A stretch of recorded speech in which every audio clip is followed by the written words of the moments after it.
Benipal show ਵਿੱਚ ਦਵਿੰਦਰ ਸਿੰਘ ਬੈਨੀਪਾਲ ਵੱਲੋਂ ਆਪ ਸਭਨਾਂ ਨੂੰ ਪਿਆਰ ਅਤੇ ਸਤਿਕਾਰ ਸਹਿਤ ਸਤਿ ਸ਼੍ਰੀ ਅਕਾਲ। ਤੁਹਾਡਾ ਸਭਨਾਂ ਦਾ ਸਵਾਗਤ ਤੇ ਆਓ ਅੱਜ ਦੇ ਪ੍ਰੋਗਰਾਮ ਦੀ ਸ਼ੁਰੂਆਤ ਕਰੀਏ।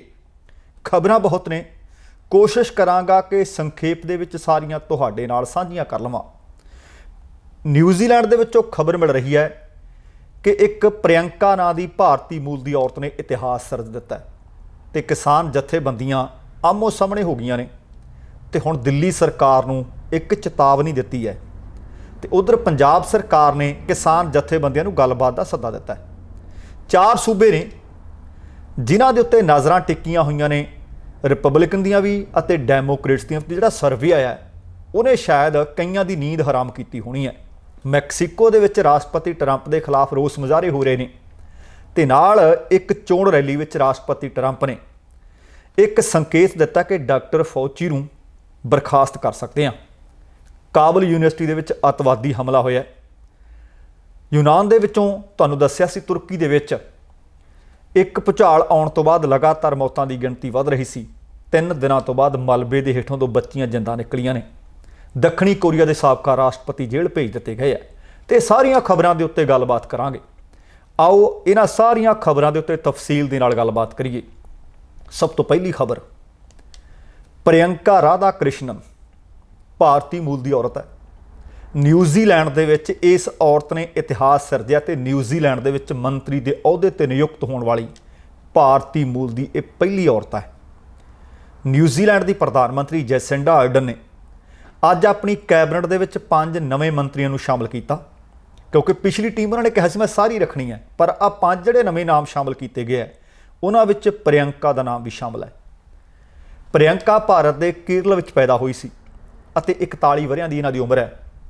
ਇਹਨਾਂ ਨੇ ਆਪਣੀ ਮੁੱਢਲੀ ਪੜ੍ਹਾਈ ਸਿੰਗਾਪੁਰ ਦੇ ਸਕੂਲ ਵਿੱਚ ਕੀਤੀ ਸੀ ਤੇ ਫਿਰ ਅੱਗੇ ਦੀ ਪੜ੍ਹਾਈ ਵਾਸਤੇ ਇਹ ਨਿਊਜ਼ੀਲੈਂਡ ਚਲੇ ਗਏ ਸਨ। ਇਹਨਾਂ ਦੇ ਪਿਤਾ ਦਾ ਨਾਮ ਰਮਨ ਰਾਧਾ ਕ੍ਰਿਸ਼ਨਨ ਅਤੇ ਮਾਤਾ ਦਾ ਨਾਮ ਊਸ਼ਾ ਹੈ। ਇਹ ਬਚਪਨ ਦੇ ਵਿੱਚ ਹੀ ਆਪਣੇ ਮਾਤਾ ਪਿਤਾ ਦੇ ਨਾਲ ਸਿੰਗਾਪੁਰ ਚਲੇ ਗਏ ਸੀ ਤੇ ਬਾਅਦ ਦੇ ਵਿੱਚ ਅੱਗੇ ਦੀ ਪੜ੍ਹਾਈ ਦੇ ਵਾਸਤੇ ਨਿਊਜ਼ੀਲੈਂਡ ਚਲੇ ਗਏ ਅਤੇ ਨਿਊਜ਼ੀਲੈਂਡ ਦੇ ਵਿੱਚ ਇਹਨਾਂ ਨੇ IT ਪੇਸ਼ੇਵਰ ਰਿਚਰਡਸਨ ਨਾਲ ਵਿਆਹ ਕੀਤਾ ਸੀ ਅਤੇ ਉਹ ਆਪਣੇ ਪਤੀ ਦੇ ਨਾਲ ਆਕਲੈਂਡ ਵਿੱਚ ਨਹੀਂ ਦਿਨੀ ਰਹਿੰਦੇ ਨੇ। ਉਹਨਾਂ ਨੇ ਲਗਾਤਾਰ ਘਰੇਲੂ ਹਿੰਸਾ ਦੀਆਂ ਪੀੜਤ ਔਰਤਾਂ ਅਤੇ ਸ਼ੋਸ਼ਣ ਦਾ ਸ਼ਿਕਾਰ ਹੋਏ ਪ੍ਰਵਾਸੀ ਮਜ਼ਦੂਰਾਂ ਦੇ ਵਾਸਤੇ ਲਗਾਤਾਰ ਆਵਾਜ਼ ਬੁਲੰਦ ਕੀਤੀ ਹੈ, ਜਿਨ੍ਹਾਂ ਦੀ ਆਵਾਜ਼ ਅਕਸਰ ਅਣਸੁਣੀ ਰਹਿੰਦੀ ਸੀ। ਲੇਬਰ ਪਾਰਟੀ ਵੱਲੋਂ ਪਹਿਲੀ ਵਾਰ ਸਤੰਬਰ 2017 ਵਿੱਚ ਉਹ ਸੰਸਦ ਮੈਂਬਰ ਚੁਣੇ ਗਏ ਸੀ। 2019 ਵਿੱਚ ਉਹਨਾਂ ਨੂੰ ਨਸਲੀ ਭਾਈਚਾਰਿਆਂ ਦੇ ਲਈ ਸੰਸਦੀ ਨਿੱਜੀ ਸਕੱਤਰ ਨਿਯੁਕਤ ਕੀਤਾ ਗਿਆ ਸੀ ਅਤੇ ਇਸ ਤੋਂ ਇਲਾਵਾ ਉਹ ਭਾਈਚਾਰਕ ਤੇ ਸਵੈਚਕ ਖੇਤਰ ਅਤੇ ਸਮਾਜਿਕ ਵਿਕਾਸ ਅਤੇ ਰੋਜ਼ਗਾਰ ਮੰਤਰੀ ਦੀ ਮੰਤਰੀ ਬਣੀ ਹੈ। ਤੇ ਨਿਊਜ਼ੀਲੈਂਡ ਦਾ ਇੱਕ ਅਖਬਾਰ ਹੈ ਨਿਊਜ਼ੀਲੈਂਡ ਹੈਰਾਲਡ, ਉਹਨਾਂ ਨੇ ਲਿਖਿਆ ਕਿ ਇੰਡੀਅਨ ਵਕੇਂਡਰ ਦੇ ਹਵਾਲੇ ਨਾਲ ਉਹ ਕਹਿੰਦੇ ਪ੍ਰਿਯੰਕਾ ਭਾਰਤੀ ਨਿਊਜ਼ੀਲੈਂਡ ਮੂਲ ਦੀ ਪਹਿਲੀ ਮੰਤਰੀ ਹੈ। ਪ੍ਰਧਾਨ ਮੰਤਰੀ ਆਰਡਨ ਨੇ ਜਿਹੜੇ ਮੰਤਰੀਆਂ ਦੀ 5 ਨਵਿਆਂ ਨੂੰ ਸ਼ਾਮਲ ਕੀਤਾ ਉਹਨਾਂ ਦੇ ਵਿੱਚੋਂ ਇੱਕ ਇਹ ਆਪਣੇ ਆਪ ਦੇ ਵਿੱਚ ਇਹ ਇਤਿਹਾਸ ਹੈ। ਬਹੁਤ ਸਾਰੇ ਲੋਕ ਸਿਰਫ ਇਤਿਹਾਸ ਪੜ੍ਹਦੇ ਹੈ ਤੇ ਕਈ ਇਤਿਹਾਸ ਸਿਰਜਦੇ ਹੈ। ਪ੍ਰਿਯੰਕਾ ਨੇ ਨਿਊਜ਼ੀਲੈਂਡ ਦੀ ਧਰਤੀ ਤੇ ਇਤਿਹਾਸ ਸਿਰਜਿਆ ਹੈ। ਅਗਲੀ ਖਬਰ ਹੈ ਕਿ ਤੁਹਾਨੂੰ ਪਤਾ ਹੈ ਕਿ ਬਦਲਾ ਲਓ ਕਾਰਵਾਈ ਆਖੀ ਜਾ ਰਹੀ ਹੈ ਭਾਰਤ ਦੀ ਕੇਂਦਰ ਸਰਕਾਰ ਵੱਲੋਂ। ਪਹਿਲਾਂ ਕਿਸਾਨ ਆਗੂਆਂ ਨੇ, ਕਿਸਾਨ ਜਥੇਬੰਦੀਆਂ ਨੇ ਰੇਲਵੇ ਲਾਈਨਾਂ ਦੇ ਉੱਤੇ ਬੈਠ ਕੇ ਧਰਨੇ ਦਿੱਤੇ। ਬਾਅਦ ਦੇ ਵਿੱਚ ਆਖਿਆ ਗਿਆ ਸੀ ਕਿ ਅਸੀਂ ਧਰਨੇ ਚੁੱਕ ਦਿੱਤੇ ਆ, ਮਾਲ ਗੱਡੀਆਂ ਆ ਸਕਦੀਆਂ ਨੇ। ਇਹ ਸਾਰੇ ਜਿਹੜੇ ਧਰਨੇ ਸੀ ਕੇਂਦਰ ਸਰਕਾਰ ਦੇ ਖੇਤੀ ਕਾਨੂੰਨਾਂ ਦੇ ਵਿਰੋਧ ਵਿੱਚ ਸੀ। ਪਰ ਹੁਣ ਕਿਸਾਨ ਯੂਨੀਅਨ ਕਹਿੰਦੀ ਠੀਕ ਹੈ, ਜੇ ਸਰਕਾਰ ਇਸ ਤਰ੍ਹਾਂ ਦੇ ਰਾਹ ਤੇ ਸਾਨੂੰ ਕਿਹੜਾ ਇਹ ਰਾਹ ਨਹੀਂ ਪਤਾ, ਭੱਜਦਿਆਂ ਨੂੰ ਤਾਂ ਵਾਹਣ ਇੱਕੋ ਜਿਹਾ ਹੈ। ਹੁਣ ਮੋਦੀ ਸਰਕਾਰ ਨੂੰ ਕਿਸਾਨ ਜਥੇਬੰਦੀਆਂ ਨੇ ਚੇਤਾਵਨੀ ਦਿੱਤੀ ਹੈ। ਉਹ ਕਹਿੰਦੇ ਜੇਕਰ ਪੰਜਾਬ ਦੇ ਵਿੱਚ ਤੁਸੀਂ ਮਾਲ ਗੱਡੀਆਂ ਚਾਲੂ ਨਹੀਂ ਕਰਨੀਆਂ, ਪੰਜਾਬ ਦੀ ਤੁਸੀਂ ਆਰਥਿਕ ਘੇਰਾਬੰਦੀ ਕਰਨੀ ਹੈ ਤੇ ਇਹ ਘੇਰਾਬੰਦੀ ਖਤਮ ਨਾ ਕੀਤੀ ਤਾਂ ਫਿਰ ਪੰਜਾਬ ਦੇ ਕਿਸਾਨ ਅੱਕ ਜਾਣਗੇ। ਉਹ ਕਹਿੰਦੇ ਪੰਜਾਬ ਦੇ ਕਿਸਾਨ ਹਰਿਆਣੇ ਦੇ, ਯੂਪੀ, ਰਾਜਸਥਾਨ ਤੇ ਮੁਲਕ ਦੇ ਹੋਰ ਕਿਸਾਨ ਜਥੇਬੰਦੀਆਂ ਦੇ ਨਾਲ ਮਿਲ ਕੇ ਦਿੱਲੀ ਨੂੰ ਜਾਣ ਵਾਲਾ ਦੁੱਧ, ਸਬਜ਼ੀਆਂ, ਚਾਰਾ, ਖਾਣ ਪੀਣ ਦੀਆਂ ਹੋਰ ਵਸਤਾਂ ਜਿਹੜੀਆਂ ਸਪਲਾਈ ਕੀਤੀਆਂ ਜਾਂਦੀਆਂ ਨੇ ਨਾ, ਇਹ ਬੰਦ ਸਾਨੂੰ ਵੀ ਕਰਨੀਆਂ ਆਉਂਦੀਆਂ ਨੇ। ਇਹ ਸਾਰਾ ਜਿਹੜਾ ਫੈਸਲਾ ਭਾਰਤੀ ਕਿਸਾਨ ਯੂਨੀਅਨ ਰਾਜੇਵਾਲ ਦੇ ਪ੍ਰਧਾਨ ਬਲਵੀਰ ਸਿੰਘ ਰਾਜੇਵਾਲ ਦੀ ਪ੍ਰਧਾਨਗੀ ਦੇ ਵਿੱਚ ਮੀਟਿੰਗ ਹੋਈ ਹੈ ਗੁਰਦੁਆਰਾ ਮੰਜੀ ਸਾਹਿਬ ਕੋਟਾਂ ਦੇ ਵਿੱਚ। ਬਲਵੀਰ ਸਿੰਘ ਰਾਜੇਵਾਲ ਨੇ ਕਿਹਾ ਕਿ 5 ਨਵੰਬਰ ਨੂੰ ਕਿਸਾਨ ਅੰਦੋਲਨ ਦੇ ਵਾਸਤੇ ਦੁਪਹਿਰ 12 ਵਜੇ ਤੋਂ ਸ਼ਾਮ ਦੇ 4 ਵਜੇ ਤੱਕ ਚੱਕਾ ਜਾਮ ਕਰਦੀਆਂ ਵਰਕਰਾਂ ਦੀਆਂ ਡਿਊਟੀਆਂ ਲਗਾਈਆਂ ਗਈਆਂ ਨੇ ਅਤੇ 26-27 ਨਵੰਬਰ ਨੂੰ ਜਿਹੜਾ ਦਿੱਲੀ ਚੱਲੋ ਦਾ ਸੱਦਾ ਹੈ ਉਹਦੀਆਂ ਵੀ ਤਿਆਰੀਆਂ ਕੀਤੀਆਂ ਗਈਆਂ ਨੇ। ਪਰ ਇਸੇ ਮੀਟਿੰਗ ਦੇ ਵਿੱਚ ਆਹ ਗੱਲ ਨਿਕਲ ਕੇ ਸਾਹਮਣੇ ਆਈ ਹੈ ਕਿ ਜੇਕਰ ਕੇਂਦਰ ਸਰਕਾਰ ਇਸ ਰਾਹ 'ਤੇ ਤੁਰੀ ਹੈ ਕਿ ਕਿਸਾਨਾਂ ਦਾ ਗਲ, ਕਿਸਾਨਾਂ ਦੀ ਸੰਘੀ ਨੱਪਣੀ ਹੋਈ ਹੈ, ਫਿਰ ਕੋਈ ਨਹੀਂ, ਟਿਟ ਫਾਰ ਟੈਟ ਜੇ ਉਹ ਕਰਦੇ ਆ ਤੇ ਇਸ ਅਦਲਾ ਤੇ ਬਦਲਾ, ਇਹ ਬਦਲਾ ਲਓ ਕਾਰਵਾਈਆਂ ਸਾਨੂੰ ਤਾਂ ਚੰਗੀਆਂ ਨਹੀਂ ਲੱਗ ਰਹੀਆਂ। ਹੋ ਸਕਦਾ ਕਹਿੰਦੇ ਸਾਨੂੰ ਵੀ ਫਿਰ ਇਹੀ ਰਾਹ ਅਖਤਿਆਰ ਕਰਨਾ ਪੈ ਜਾਵੇ।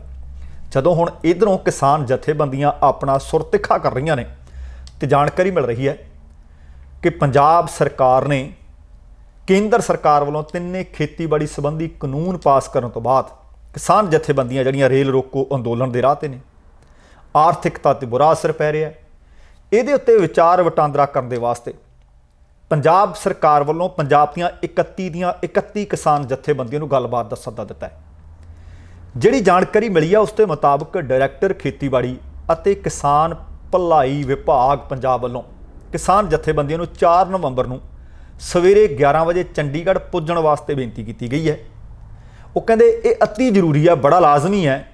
ਸੱਦੇ ਵਿੱਚ ਕਿਹਾ ਗਿਆ ਕਿ ਪੰਜਾਬ ਸਰਕਾਰ ਦੇ ਮੰਤਰੀ ਸਾਹਿਬਾਨ ਦੀ ਇੱਕ ਬਣਾਈ ਗਈ ਕਮੇਟੀ ਦੇ ਵੱਲੋਂ ਰੇਲ ਗੱਡੀਆਂ ਦੀ ਨਿਰਵਿਘਨ ਆਵਾਜਾਈ ਸੰਬੰਧੀ ਆਪ ਜੀ ਨਾਲ ਵਿਚਾਰ ਵਟਾਂਦਰਾ ਕਰਨ ਲਈ ਇਹ ਮੀਟਿੰਗ ਰੱਖੀ ਗਈ ਹੈ। ਇਹ ਸੱਦਾ ਪੱਤਰ 3 ਸਫ਼ਿਆਂ ਦੇ ਇੱਕ ਵੱਖਰੇ ਪੱਤਰ ਦੇ ਵਿੱਚ ਰੇਲ ਆਵਾਜਾਈ ਦੇ ਰੁਕਣ ਦੇ ਨਾਲ ਪੰਜਾਬ ਨੂੰ ਹੋ ਰਹੇ ਅਤੇ ਹੋਣ ਵਾਲੇ ਆਰਥਿਕ ਨੁਕਸਾਨ ਦੇ ਨਾਲ ਪੰਜਾਬ ਦੇ ਵਿੱਚ ਬਿਜਲੀ, ਪੰਜਾਬ ਦੇ ਵਿੱਚ ਬਾਰਦਾਨਾ, ਖਾਦਾਂ, ਇਹ ਕੀ ਪ੍ਰਭਾਵਿਤ ਹੋ ਸਕਦਾ, ਉਹ ਜਿਹੜੀ 3 ਸਫ਼ਿਆਂ ਦੀ ਨਾਲ ਇਸ ਸੱਦਾ ਪੱਤਰ ਦੇ ਚਿੱਠੀ ਭੇਜੀ ਗਈ ਹੈ ਸਾਰੀਆਂ ਜਥੇਬੰਦੀਆਂ ਨੂੰ, ਉਹਨਾਂ ਗੱਲਾਂ ਦਾ ਵੀ ਇਸ ਦੇ ਵਿੱਚ ਜ਼ਿਕਰ ਕੀਤਾ ਗਿਆ ਹੈ। ਹੁਣ ਇੱਕ ਪਾਸੇ ਪੰਜਾਬ ਸਰਕਾਰ ਹੈ, ਇੱਕ ਪਾਸੇ ਕੇਂਦਰ ਸਰਕਾਰ ਹੈ ਤੇ ਇੱਕ ਪਾਸੇ ਸਾਰੀਆਂ ਕਿਸਾਨ ਜਥੇਬੰਦੀਆਂ ਨੇ। ਕਿਸਾਨ ਜਥੇਬੰਦੀਆਂ ਪਹਿਲਾਂ ਹੀ ਆਖ ਚੁੱਕੀਆਂ ਨੇ ਕਿ ਅਸੀਂ ਮਾਲ ਗੱਡੀਆਂ ਨੂੰ ਲੰਘਣ ਤੋਂ ਬਿਲਕੁਲ ਨਹੀਂ ਰੋਕਾਂਗੇ। ਇਸੇ ਤਰ੍ਹਾਂ ਚਿੱਠੀ ਪੰਜਾਬ ਦੇ ਮੁੱਖ ਮੰਤਰੀ ਕੈਪਟਨ ਅਮਰਿੰਦਰ ਸਿੰਘ ਰੇਲ ਮੰਤਰੀ ਨੂੰ ਵੀ ਲਿਖ ਚੁੱਕੇ ਨੇ, ਖੁੱਲ੍ਹਾ ਖੱਤ ਉਹਨਾਂ ਦੇ ਨਾਲ ਲਿਖਿਆ। ਉਹਨਾਂ ਨੇ ਇੱਕ ਚਿੱਠੀ ਵਿੱਚ ਲਿਖਿਆ ਸੀ ਕਿ ਸਿਰਫ ਪੰਜਾਬ ਦੇ ਵਿੱਚ ਹੀ ਸਭ ਕੁਝ ਪ੍ਰਭਾਵਿਤ ਨਹੀਂ ਹੋਣਾ, ਸਰਦੀਆਂ ਆ ਰਹੀਆਂ ਨੇ, ਜਿਹੜੇ ਉਹ ਲੇਹ ਲਦਾਖ ਦੇ ਵਿੱਚ ਸਾਡੇ ਫੌਜੀ ਜਵਾਨ ਇਸ ਵਕਤ ਸਰਹੱਦਾਂ ਦੀ ਰਾਖੀ ਕਰਦੇ ਹੈ, ਜ਼ਰੂਰੀ ਸਮਾਨ ਉਹਨਾਂ ਨੂੰ ਵੀ ਚਾਹੀਦਾ ਹੈ, ਵਸਤਾਂ ਉਹਨਾਂ ਨੂੰ ਵੀ ਚਾਹੀਦੀਆਂ ਨੇ। ਉਹ ਕਹਿੰਦੇ ਇੱਕ ਪਾਸੇ ਪਾਕਿਸਤਾਨ ਹੈ, ਘੱਟੋ ਘੱਟ ਇਸ ਗੱਲ ਦਾ ਕੇਂਦਰ ਸਰਕਾਰ ਜੀ ਖਿਆਲ ਕਰੋ ਕਿ ਸਿਰਫ ਤੁਸੀਂ ਪੰਜਾਬ ਜਾਂ ਪੰਜਾਬ ਦੇ ਕਿਸਾਨਾਂ ਦੀ ਸੰਘੀ ਨਹੀਂ ਘੁੱਟ ਰਹੇ, ਤੁਸੀਂ ਜੰਮੂ ਕਸ਼ਮੀਰ ਤੇ ਲੇਹ ਲਦਾਖ ਦੇ ਵਿੱਚ ਜ਼ਰੂਰੀ ਵਸਤਾਂ ਉਹਨਾਂ ਫੌਜੀ ਸੂਰਬੀਰਾਂ ਵਾਸਤੇ ਜਿਹੜੀਆਂ ਭੁੱਜਦੀਆਂ ਕਰਨੀਆਂ ਨੇ, ਉਹਨਾਂ ਦੇ ਵਿੱਚ ਵੀ ਅੜਿੱਕਾ ਤੇ ਰੁਕਾਵਟਾਂ ਪੈਦਾ ਕਰ ਰਹੇ ਹੋ। ਹੁਣ ਵੇਖਦੇ ਹਾਂ ਕਿ ਕਿਸਾਨ ਜਥੇਬੰਦੀਆਂ ਆ ਪੰਜਾਬ ਸਰਕਾਰ ਦਾ ਸੱਦਾ ਪੱਤਰ ਕਬੂਲ ਕਰਦੀਆਂ ਨੇ, ਕੀ ਪੰਜਾਬ ਸਰਕਾਰ ਦੇ ਸੱਦੇ ਤੇ ਇਹ ਜਥੇਬੰਦੀਆਂ ਜਾਂਦੀਆਂ ਨੇ। ਤੇ ਦੂਸਰੇ ਪਾਸਿਓਂ ਖਬਰ ਇਹ ਵੀ ਮਿਲ ਰਹੀ ਹੈ ਕਿ ਕੈਪਟਨ ਅਮਰਿੰਦਰ ਸਿੰਘ ਨੇ ਸਾਰੀਆਂ ਰਾਜਨੀਤਿਕ ਧਿਰਾਂ ਨੂੰ ਆਖਿਆ ਸੀ ਕਿ ਇਹ ਆਪਣੇ ਰਾਜਨੀਤਿਕ ਜਿਹੜੇ ਮਫਾਦ ਨੇ ਇੱਕ ਪਾਸੇ ਛੱਡੋ ਤੇ ਆਪਾਂ ਰਾਸ਼ਟਰਪਤੀ ਰਾਮਨਾਥ ਕੋਵਿੰਦ ਨੂੰ ਮਿਲਣ ਵਾਸਤੇ ਜਾਣਾ ਹੈ। ਪਰ ਸੂਤਰ ਦੱਸਦੇ ਹੈ ਕਿਉਂਕਿ ਸੱਦਾ ਦਿੱਤਾ ਹੋਇਆ ਬੰਦ ਦਾ, ਉਹ ਤੋਂ ਇੱਕ ਦਿਨ ਪਹਿਲਾਂ 4 ਨਵੰਬਰ ਨੂੰ ਕੈਪਟਨ ਅਮਰਿੰਦਰ ਸਿੰਘ ਨੇ ਆਖ ਦਿੱਤਾ ਕਿ ਆਪਾਂ ਦਿੱਲੀ ਚੱਲੀਏ ਸਵੇਰੇ ਸਾਜਰੇ। ਪਰ ਹਲੇ ਤੱਕ ਰਾਸ਼ਟਰਪਤੀ ਰਾਮਨਾਥ ਕੋਵਿੰਦ ਨੇ ਕੈਪਟਨ ਅਮਰਿੰਦਰ ਸਿੰਘ ਜਾਂ ਉਸ ਦੇ ਨਾਲ ਜਾਣ ਵਾਲੇ ਵਫਦ ਨੂੰ ਕੋਈ ਸਮਾਂ ਦਿੱਤਾ ਨਹੀਂ। ਹੁਣ ਜੇ ਬਿਨਾਂ ਪੈਰੋਂ ਮੋਜੇ ਖੋਲ੍ਹੇ ਹੈ, ਸਮਾਂ ਦਿੱਤਾ ਨਹੀਂ, ਦਿੱਲੀ ਜਾ ਕੇ ਕਰਨਾ ਕੀ ਹੈ, ਕਿਹਨੂੰ ਮਿਲਣਗੇ? ਕਿ ਬਗੈਰ ਸਮਾਂ ਦਿੱਤਿਆਂ ਰਾਸ਼ਟਰਪਤੀ ਨੂੰ ਮਿਲਿਆ ਜਾ ਸਕਦਾ ਹੈ? ਸੋ ਖੈਰ ਹਾਲੇ ਤੱਕ ਸਮਾਂ ਨਹੀਂ ਦਿੱਤਾ, ਆਉਣ ਵਾਲੇ ਦਿਨਾਂ ਦੇ ਵਿੱਚ ਸਮਾਂ ਦਿੱਤਾ ਜਾਵੇ, ਤੁਹਾਡੇ ਨਾਲ ਖਬਰ ਸਾਂਝੀ ਕਰਾਂਗੇ। ਤੇ ਹੁਣ ਨਜ਼ਰਾਂ ਟਿਕਾਉਣੇ ਹੈ ਸਾਡੇ ਗੁਆਂਢੀ ਮੁਲਕ, ਦੁਨੀਆ ਦੀ ਸੁਪਰ ਪਾਵਰ ਜਾਣੇ ਵਾਲੇ ਅਮਰੀਕਾ ਦੇ ਉੱਤੇ। ਕੱਲ੍ਹ ਨੂੰ ਅਮਰੀਕਾ ਦੇ ਵਿੱਚ ਰਾਸ਼ਟਰਪਤੀ ਅਹੁਦੇ ਦੀ ਚੋਣ ਹੋ ਰਹੀ ਹੈ। ਦੁਨੀਆ ਭਰ ਦੀਆਂ ਨਜ਼ਰਾਂ ਟਿਕੀਆਂ ਹੋਈਆਂ ਨੇ ਕਿ ਰਾਸ਼ਟਰਪਤੀ ਟਰੰਪ ਦੁਬਾਰਾ ਚੁਣੇ ਜਾਂਦੇ ਆ ਜਾਂ ਰਾਸ਼ਟਰਪਤੀ ਦੇ ਅਹੁਦੇ ਦੀ ਦੌੜ ਦੇ ਵਿੱਚ ਸਾਬਕਾ ਉਪ ਰਾਸ਼ਟਰਪਤੀ ਜੋ ਬਾਈਡਨ ਦੇ ਸਿਰ ਤਾਜ ਸਜਦਾ ਹੈ। ਇਹ ਫੈਸਲਾ ਅਮਰੀਕਾ ਦੇ ਵੋਟਰਾਂ ਦਾ ਹੈ। ਹਾਂ, ਪਰ ਸ਼ਾਇਦ ਜਿਹੜੇ ਇੱਕ ਦੂਸਰੇ ਦੇ ਸਮਰਥਕ ਹੁੰਦੇ ਨੇ, ਕਈ ਵਾਰੀ ਉਹਨਾਂ ਨੂੰ ਇਹ ਗੱਲ ਚੰਗੀ ਨਹੀਂ ਲੱਗਦੀ। ਚੰਗਾ ਹੋਵੇ ਮੰਦਾ ਹੋਵੇ, ਫੈਸਲਾ ਵੋਟਰਾਂ ਨੇ ਕਰ ਦੇਣਾ, ਇੱਕ ਨੂੰ ਹਰਾ ਦੇਣਾ ਤੇ ਦੂਸਰੇ ਨੂੰ ਉਹਨਾਂ ਨੇ ਜਿਤਾ ਦੇਣਾ। ਪਰ ਸਰਵੇ ਜਿਸ ਤਰ੍ਹਾਂ ਬ੍ਰਿਟਿਸ਼ ਕੋਲੰਬੀਆ ਦੇ ਵਿੱਚ ਚੋਣਾਂ ਹੋ ਕੇ ਹਟੀਆਂ ਨੇ, ਜਿਹੜਾ ਸਰਵਿਆਂ ਦੇ ਵਿੱਚ ਹੋਇਆ ਸੀ ਲਗਭਗ ਉਹ ਉਂਝ ਹੀ ਗਿਆ। ਸਰਵੇ ਆਖ ਰਹੇ ਸੀ ਕਿ ਇੱਥੋਂ ਦੀ NDP ਪਾਰਟੀ ਜਿਹੜੀ ਪੁਰਾਣੀ ਸਰਕਾਰ ਚਲਾ ਰਹੀ ਪਾਰਟੀ ਸੀ, ਘੱਟ ਗਿਣਤੀ ਸਰਕਾਰ ਸੀ, ਕਿ 51 ਤੋਂ ਵੱਧ ਸੀਟਾਂ ਪ੍ਰਾਪਤ ਕਰੇਗੀ। ਪਰ ਬਹੁਤ ਸਾਰੇ ਲੋਕਾਂ ਨੂੰ ਜਿਹੜੇ ਲਿਬਰਲ ਪਾਰਟੀ ਆਫ BC ਦੇ ਸਪੋਰਟਰ ਸਨ ਜਾਂ ਇਲੈਕਸ਼ਨ ਲੜ ਰਹੇ ਸੀ, ਉਹ ਕਹਿੰਦੇ ਸੀ ਨਹੀਂ, ਚੋਣ ਸਰਵੇ ਬਹੁਤੀ ਵਾਰੀ ਚੰਗੇ ਨਹੀਂ ਹੁੰਦੇ, ਠੀਕ ਨਹੀਂ ਹੁੰਦੇ। ਇਹ ਅਸਲ ਦੇ ਵਿੱਚ ਚੋਣ ਹੁੰਦੀ ਹੈ, ਸਰਵੇ ਹੁੰਦੇ ਨੇ। ਇਹ ਗੱਲ ਬਿਲਕੁਲ ਦਰੁਸਤ ਹੈ। ਪਰ ਜਿਹੜੇ ਚੋਣ ਸਰਵੇ ਬ੍ਰਿਟਿਸ਼ ਕੋਲੰਬੀਆ ਦੇ ਵਿੱਚ ਆਏ, ਲਗਭਗ ਵੋਟਰਾਂ ਨੇ ਮੋਹਰ ਉਹਦੇ ਤੇ ਲਾਈ ਹੈ। 51 ਦੀ ਥਾਂ 55 ਸੀਟਾਂ ਮਿਲੀਆਂ ਤੇ ਦੱਸਿਆ ਜਾ ਰਿਹਾ ਹੈ ਕਿ ਸ਼ਾਇਦ ਲਿਬਰਲ ਪਾਰਟੀ ਨੂੰ 30 ਜਾਂ 31 ਸੀਟਾਂ ਮਿਲ ਸਕਦੀਆਂ ਨੇ, 27 ਤੇ ਸਿਮਟ ਗਈ। ਦੱਸਿਆ ਜਾ ਰਿਹਾ ਸੀ ਕਿ ਜਿਹੜੀ ਗ੍ਰੀਨ ਪਾਰਟੀ ਆ, ਹੋ ਸਕਦਾ ਪਿਛਲੀ ਵਾਰ ਦੀਆਂ 3 ਸੀਟਾਂ ਦੀ ਬਜਾਏ ਉਹਨਾਂ ਕੋਲ 2 ਰਹਿ ਜਾਣ ਜਾਂ 3, ਉਹਨਾਂ ਕੋਲ ਸਿਰਫ 3 ਦੀਆਂ 3 ਰਹਿ ਗਈਆਂ। ਹੁਣ ਵੇਖਦੇ ਹਾਂ ਕਿ ਜਿਹੜੇ ਇਹ ਚੋਣ ਸਰਵੇ ਆ ਰਹੇ ਨੇ ਕਿ ਅਮਰੀਕਾ ਦੀ ਚੋਣ ਦੇ ਵਿੱਚ ਇਨ ਬਿਨ ਸਾਬਤ ਹੁੰਦੇ ਆ ਜਾਂ ਫਿਰ ਨਹੀਂ। ਪਰ ਸਰਵੇ ਆਖ ਰਹੇ ਨੇ, ਸਰਵੇ ਦੇ ਲਿਹਾਜ਼ ਨਾਲ ਜਾਂ ਅਮਰੀਕਾ ਦੀ ਰਾਜਨੀਤੀ ਦੇ ਵਿੱਚ 4 ਅਹਿਮ ਸੂਬੇ ਨੇ ਜਿਹੜੇ ਭੂਮਿਕਾ ਅਦਾ ਕਰਦੇ ਨੇ ਕਿ ਜਿੱਤ ਹਾਰ ਕਿਹਦੀ ਹੋ ਸਕਦੀ ਹੈ। ਇਹ ਸਭ ਤੋਂ ਅਹਿਮ 4 ਸੂਬਿਆਂ ਦੇ ਵਿੱਚ ਇਸ ਵਕਤ ਤੱਕ ਜੋ ਬਾਈਡਨ ਨੂੰ ਰਾਸ਼ਟਰਪਤੀ ਡੋਨਲਡ ਟਰੰਪ ਦੇ ਮੁਕਾਬਲੇ ਵਿੱਚ ਅੱਗੇ ਦੱਸਿਆ ਜਾ ਰਿਹਾ ਹੈ। ਇਹ ਚੋਣ ਸਰਵੇ ਹੈ, ਨਤੀਜੇ ਨਹੀਂ। ਇਹਨਾਂ ਸਰਵਿਆਂ ਦੇ ਮੁਤਾਬਕ ਸਾਲ 2016 ਦੀਆਂ ਚੋਣਾਂ ਵਿੱਚ ਹਿੱਸਾ ਨਾ ਲੈਣ ਵਾਲੇ ਲੋਕ ਅਤੇ ਇਸ ਵਾਰ ਕੱਲ੍ਹ ਨੂੰ ਵੱਡੀ ਗਿਣਤੀ ਵਿੱਚ ਵੋਟਿੰਗ ਲਈ ਨਿਕਲਣ ਦੀ ਚਾਹ ਰੱਖ ਰਹੇ ਆ। ਉਹ ਕਹਿੰਦੇ ਪਿਛਲੀ ਵਾਰੀ ਵੋਟਾਂ ਨਹੀਂ ਸੀ ਪਾਈਆਂ, ਰਾਜਨੀਤੀ ਸਾਡੇ ਹੱਥੋਂ ਲੰਘ ਗਈ ਸੀ, ਪਰ ਇਸ ਵਾਰੀ ਕਹਿੰਦੇ ਵੋਟਾਂ ਪਾਵਾਂਗੇ। ਹੁਣ ਜਿਹੜੇ ਵੋਟ ਪਾਉਣੀ ਚਾਹੁੰਦੇ ਨੇ ਉਹ ਚਾਹ ਰੱਖਣ ਵਾਲੇ ਲੋਕਾਂ ਦਾ ਸਮਰਥਨ ਜਿਹੜਾ ਡੈਮੋਕ੍ਰੇਟਿਕ ਖੇਮੇ ਵਾਲਾ ਦੱਸਿਆ ਜਾ ਰਿਹਾ ਹੈ ਇਸ ਪੋਲ ਦੇ ਹਿਸਾਬ ਦੇ ਨਾਲ, ਜਿਸ ਤੇ ਉਮੀਦਵਾਰ ਜੋ ਬਾਈਡਨ ਨੇ। ਨਿਊਯਾਰਕ ਟਾਈਮਜ਼ ਅਤੇ ਸਿਏਨਾ ਕਾਲਜ ਵੱਲੋਂ ਕਰਵਾਏ ਗਏ ਇਹਨਾਂ ਚੋਣਾਂ ਤੋਂ ਪਹਿਲਾਂ ਆ ਸਰਵੇ ਦੇ ਮੁਤਾਬਕ ਸਾਬਕਾ ਉਪ ਰਾਸ਼ਟਰਪਤੀ ਜੋ ਬਾਈਡਨ ਵਿਸਕੌਨਸਨ, ਪੈਨਸਿਲਵੇਨੀਆ, ਫਲੋਰੀਡਾ ਅਤੇ ਐਰੀਜ਼ੋਨਾ ਦੇ ਵਿੱਚ ਲਗਭਗ ਉਹ ਅੱਗੇ ਆ ਰਹੇ ਨੇ, ਪਰ ਐਰੀਜ਼ੋਨਾ ਦੇ ਵਿੱਚ ਰਿਪਬਲਿਕਨ ਉਮੀਦਵਾਰ ਟਰੰਪ ਤੋਂ ਅੱਗੇ ਰਹਿ ਸਕਦੇ ਆ। ਇਸ ਤੋਂ ਪਹਿਲਾਂ ਦਾ ਟਾਈਮਜ਼ ਵੱਲੋਂ ਕਰਵਾਏ ਗਏ ਪੋਲ ਦੇ ਵਿੱਚ ਬਾਈਡਨ ਨੂੰ ਟਰੰਪ ਤੋਂ ਅੱਗੇ ਦੱਸਿਆ ਗਿਆ ਸੀ। ਉੱਥੇ ਹੀ ਰਾਸ਼ਟਰਪਤੀ ਟਰੰਪ ਵੱਲੋਂ ਰੈਲੀਆਂ ਦੇ ਵਿੱਚ ਕਈ ਵਾਰੀ ਆਖਿਆ ਜਾ ਚੁੱਕਿਆ ਹੈ ਕਿ ਉਹ ਮੀਡੀਆ ਵੱਲੋਂ ਪੇਸ਼ ਕੀਤੇ ਸਰਵੇਖਣਾਂ ਨੂੰ ਸਿਰੇ ਤੋਂ ਰੱਦ ਖਾਰਜ ਕਰਦੇ ਆ। ਉਹ ਕਹਿੰਦੇ 2016 ਦੇ ਵਿੱਚ ਜਿਹੜੀਆਂ ਚੋਣਾਂ ਹੋਈਆਂ ਸੀ ਉਦੋਂ ਵੀ ਟਰੰਪ ਨੇ ਲਗਭਗ ਇਸੇ ਤਰ੍ਹਾਂ ਦਾ ਬਿਆਨ ਦਿੱਤਾ ਸੀ। ਉਹ ਇਹ ਸਾਰੇ ਤਰ੍ਹਾਂ ਦੇ ਸਰਵੇਖਣਾਂ ਨੂੰ ਖਾਰਜ ਕਰਦੇ ਰਹੇ, ਜਿਸ ਵਿੱਚ ਉਹਨਾਂ ਨੂੰ ਜਿਹੜੇ ਰਾਜਾਂ ਦੇ ਵਿੱਚ ਪਿੱਛੇ ਵੀ ਦਿਖਾਇਆ ਗਿਆ ਸੀ ਉੱਥੋਂ ਵੀ ਜਿੱਤ ਗਏ ਸੀ। ਬੇਸ਼ੱਕ ਇਸ ਵਾਰ ਅਮਰੀਕੀ ਚੋਣਾਂ ਦੇ ਵਿੱਚ ਜੋ ਬਾਈਡਨ ਅਤੇ ਰਾਸ਼ਟਰਪਤੀ ਟਰੰਪ ਦੇ ਵਿਚਕਾਰ ਸਖਤ ਮੁਕਾਬਲਾ ਹੋ ਸਕਦਾ ਹੈ, ਪਰ ਕਈ ਸੂਬਿਆਂ ਦੇ ਵਿੱਚ ਵੋਟਾਂ ਪੈ ਵੀ ਚੁੱਕੀਆਂ ਨੇ ਅਤੇ ਕੋਵਿਡ-19 ਨੂੰ ਦੇਖਦਿਆਂ ਹੋਇਆਂ ਕਈ ਸੂਬਿਆਂ ਦੇ ਵਿੱਚ ਪਹਿਲਾਂ ਲੋਕਾਂ ਨੇ ਮੇਲ ਇਨ ਬੈਲਟ ਦੇ ਰਾਹੀਂ ਜਾਂ ਐਡਵਾਂਸ ਪੋਲ ਦੇ ਰਾਹੀਂ ਵੋਟ ਪਾ ਦਿੱਤੀ ਹੈ। ਪਰ ਕੱਲ੍ਹ ਅਸਲ ਦੇ ਵਿੱਚ ਨਿਰਧਾਰਤ ਦਿਨ ਹੈ, ਦੇਖਣਾ ਹੋਵੇਗਾ ਕਿ ਅਮਰੀਕੀ ਰਾਸ਼ਟਰਪਤੀ ਟਰੰਪ ਦੂਸਰੀ ਵਾਰ ਕਾਰਜਭਾਰ ਸੰਭਾਲਦੇ ਹੈ ਜਾਂ ਫਿਰ ਵਾਈਟ ਹਾਊਸ ਦੇ ਵਿੱਚ ਇਸ ਵਾਰ ਡੈਮੋਕ੍ਰੇਟਿਕ ਦੇ ਉਮੀਦਵਾਰ ਸਾਬਕਾ ਉਪ ਰਾਸ਼ਟਰਪਤੀ ਜੋ ਬਾਈਡਨ ਦੀ ਐਂਟਰੀ ਹੁੰਦੀ ਹੈ।